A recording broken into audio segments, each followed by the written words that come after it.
السلام علیکم ورحمۃ اللہ وبرکاتہ۔ سیدنا کریم صلی اللہ تعالی علیہ وآلہ وسلم۔ آسان تفسیر القرآن میں آج انشاءاللہ عز و جل سورۃ الحدید کی آیت نمبر 17 لفظی اور با محاورہ ترجمہ و تفسیر کے ساتھ انشاءاللہ عز و جل ہم پیش کریں گے۔ تو آئیں سب سے پہلے تلاوت سماعت فرماتے ہیں، پھر اس کے بعد تفسیر کی طرف چلتے ہیں۔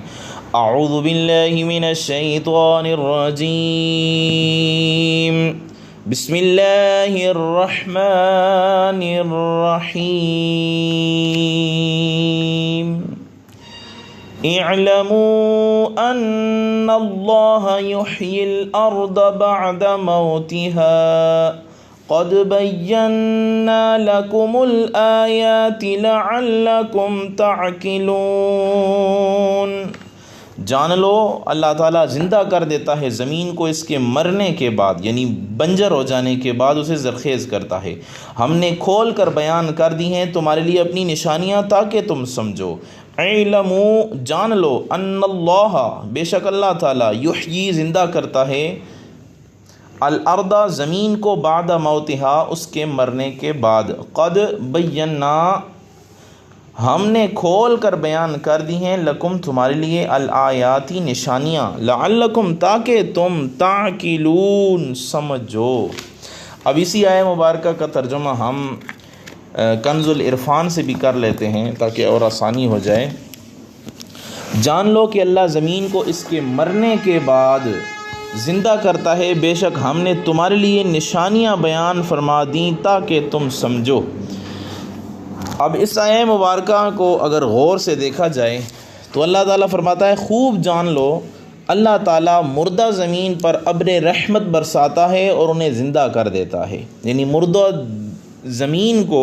بنجر زمین کو پانی برسا کر انہیں زرخیز یعنی زندہ کر دیتا ہے۔ اسی طرح دل کی بنجر زمینوں پر جب کسی اللہ کے مقبول بندے کی نظر رحمت پڑتی ہے تو وہاں بھی ذکر و عبادت کے گلستان آباد ہو جاتے ہیں، یاد الہی کے پھول کھلنے لگتے ہیں اور انوار کی تجلیاں وہاں مسکرانے لگتی ہیں۔ تو کسی نے کیا خوب کہا تھا، یہاں پہ وہ اشعار میں آپ کے سامنے جو ہے وہ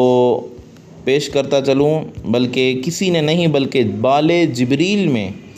حضرت علامہ مولانا محمد اقبال رحمۃ اللہ تعالی علیہ نے کیا خوب فرمایا تھا کہ دم عارف نسیم صبح دم ہے، اسی سے ریشہ معنی میں نم ہے، اگر کوئی شعیب آئے میسر شبانی سے کلیمی دو قدم ہے۔ آپ فرماتے ہیں کہ صاحب عرفان کا سانس، اللہ والوں کا سانس صبح کے وقت کی نسیم ہے۔ صبح کے وقت جو ٹھنڈی ٹھنڈی ہوا کے جھونکے چلتے ہیں، اللہ والوں کے منہ سے نکلنے والی سانسیں ان جھونکوں کی مانند ہیں۔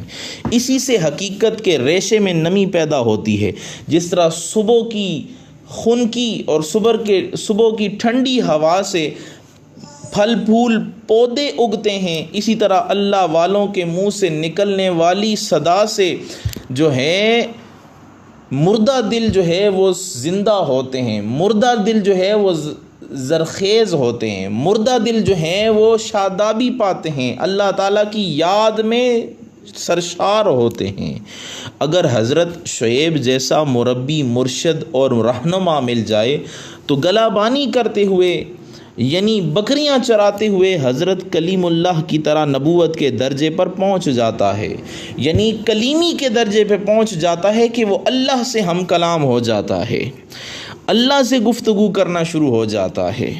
دو قدم کا معاملہ ہے، یعنی انسان معمولی محنت مزدوری کرتا ہوا بہت جلد قوموں کا رہنما اور نجات دہندہ بن سکتا ہے، جس طرح حضرت موسیٰ حضرت شعیب علیہ نبینا علیہ الصلاۃ والسلام کی صحبت میں تربیت پا کر اس درجے پہ پہنچ گئے کہ خدا نے انہیں پیغمبری عطا کی اور انہوں نے بنی اسرائیل کو فرعون جیسے جابر بادشاہ کی غلامی سے نجات دلائی اور اللہ تعالیٰ نے ان سے کلام فرمایا۔ تو حضرت اقبال فرماتے ہیں اگر کوئی شعیب آئے میسر، اگر کوئی اللہ کا ایسا ولی ہو، رہنما ہو، رہبر ہو، شبانی سے کلیمی دو قدم ہے، تو کام بے شک بکریاں چرانا ہے لیکن اسے اللہ کے ساتھ ہم کلامی نصیب ہو جائے گی۔ وہ کیسے؟ حضرت اقبال ایک اور جگہ خود فرماتے ہیں کہ کبھی کبھی میرا دل کرتا ہے، کبھی کبھی میرا شوق جو ہے وہ انگڑائی لیتا ہے کہ میں رب سے باتیں کروں، تو میں وضو وضو کر کے اللہ کی بارگاہ میں کھڑا ہو جاتا ہوں، نوافل پڑھنا شروع ہو جاتا ہوں،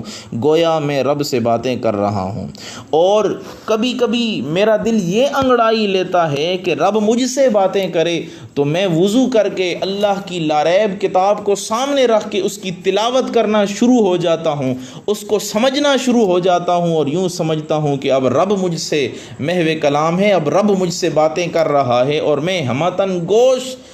جو ہے وہ بند کر رب کی باتیں جو ہے وہ سنتا ہوں۔ اس وجہ سے اللہ نے یہاں فرمایا اعلموا ان اللہ یحیی الارض بعد موتها قد بینا لکم الآیات لعلکم تعقلون۔ اللہ نے فرمایا جان لو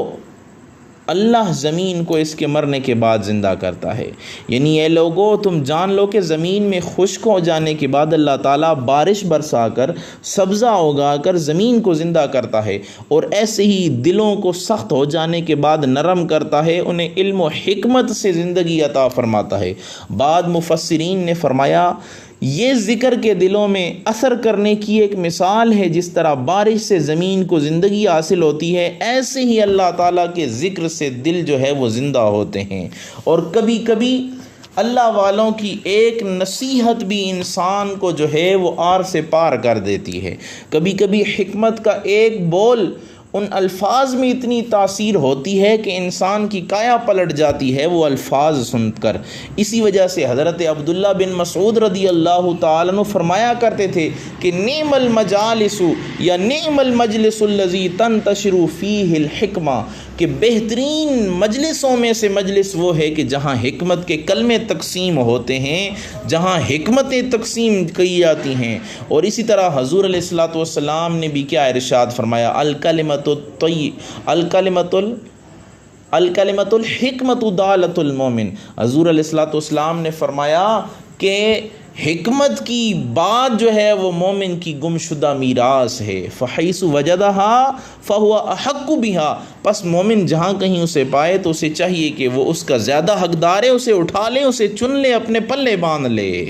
تو اس وجہ سے کوئی بھی حکمت کا موتی اگر آپ کو نظر آئے، علم کی بات نظر آئے، اسے پڑھیں۔ اور اللہ والوں کی باتیں جب تم پڑھیں گے، اللہ والوں کے اقوال تم پڑھو گے، تو پھر تم دیکھو گے کہ اللہ کے ولیوں کے قول میں کتنی تاثیر ہے کہ وہ تمہاری زندگی کی کایا پلٹ دیں گے۔ بعد دفعہ وہ الفاظ پڑھتے پڑھتے تمہاری آنکھیں اشک بار ہو جائیں گی، بعد دفعہ وہ الفاظ پڑھتے پڑھتے تمہارے جسم پہ رونگٹے کھڑے ہو جائیں گے، اور بعد دفعہ یہی الفاظ بندے کو جو ہے وہ رب کی انوار و تجلیات کا مشاہدہ کروا دیتی ہیں، اور کبھی کبھی رب کی انوار و تجلیات اس پہ برستی ہیں تو وہ رونا شروع ہو جاتا ہے۔ تو دل کی سختی کے اسباب اور اس کی علامات کیا ہیں، یہ بھی آپ کے سامنے ہم بیان کر دیتے ہیں۔ یاد رہیں کہ دل کی نرمی اللہ تعالیٰ کی بہت بڑی نعمت ہے، اور دل کی سختی بہت بڑی آفت ہے، کیونکہ دل کی سختی کا انجام یہ ہوتا ہے کہ اس میں واعظ و نصیحت اثر نہیں کرتا، جس طرح بنجر زمین پہ جو ہے وہ بعد دفعہ پانی اثر نہیں کرتا، یا سیمو تھور والی زمین پہ پانی اثر نہیں کرتا، اسی طرح ایسا دل کہ جو سخت ہو چکا ہے اس پہ واعظ و نصیحت اثر نہیں کرتا۔ انسان کبھی اپنے سابقہ گناہوں کو یاد کر کے نہیں روتا، اللہ تعالیٰ کی آیات میں غور و فکر نہیں کرتا۔ دل کی سختی کے مختلف اسباب اور علامات ہیں، ان میں سے چند یہ ہیں کہ اللہ تعالیٰ کے ذکر سے غفلت برتنا، قرآن پاک کی تلاوت نہ کرنا، موت کو یاد نہ کرنا، بیکار باتیں زیادہ کرنا، فحش گوئی کرنا۔ اب ان سے متعلق 6 احادیث بھی آپ ملاحظہ فرمائیں۔ حضرت سیدنا ابو موسیٰ عشری رضی اللہ تعالیٰ عنہ سے روایت ہے، رسول کریم رؤوف الرحیم صلی اللہ تعالیٰ علیہ وآلہ وسلم نے ارشاد فرمایا، اس کی مثال جو اپنے رب عز و جل کا ذکر کرے اور جو نہ کرے زندہ اور مردے کی طرح ہے۔ حضرت ابو موسیٰ عشری رضی اللہ تعالیٰ نے ایک اور مقام پہ فرماتے ہیں کہ کریم آقا صلی اللہ علیہ وسلم نے فرمایا، جس گھر میں اللہ کا ذکر کیا جائے، جس گھر میں اللہ کا ذکر نہ کیا جائے، ان کی مثال زندہ اور مردہ کی طرح ہے۔ اور حضرت عبداللہ ابن عمر کیا فرماتے ہیں رضی اللہ تعالیٰ عنہما، آپ فرماتے ہیں کہ کریم آقا صلی اللہ علیہ وسلم نے فرمایا، اللہ تعالیٰ کے ذکر کے بغیر زیادہ باتیں یعنی بیکار باتیں نہ کرو، کیونکہ اللہ تعالیٰ کے ذکر کے علاوہ زیادہ باتیں دل کی سختی ہے، اور لوگوں میں اللہ تعالیٰ سے سب سے زیادہ دور سخت دل والا ہوتا ہے۔ حضرت عبداللہ ابن عمر ایک اور روایت فرماتے ہیں کہ میرے پیارے پیارے کریم آقا صلی اللہ علیہ وسلم نے فرمایا یہ دل ایسے زنگ آلود ہو جاتے ہیں جیسے لوہا پانی لگنے سے زنگ آلود ہو جاتا ہے۔ عرض کی گئی یا رسول اللہ صلی اللہ علیہ وسلم ان دلوں کی صفائی کس چیز سے ہوگی؟ فرمایا موت کو کثرت سے یاد کرنے سے اور قرآن کریم کی تلاوت کرنے سے جو ہے وہ دل کی سختی دور ہو جائے گی،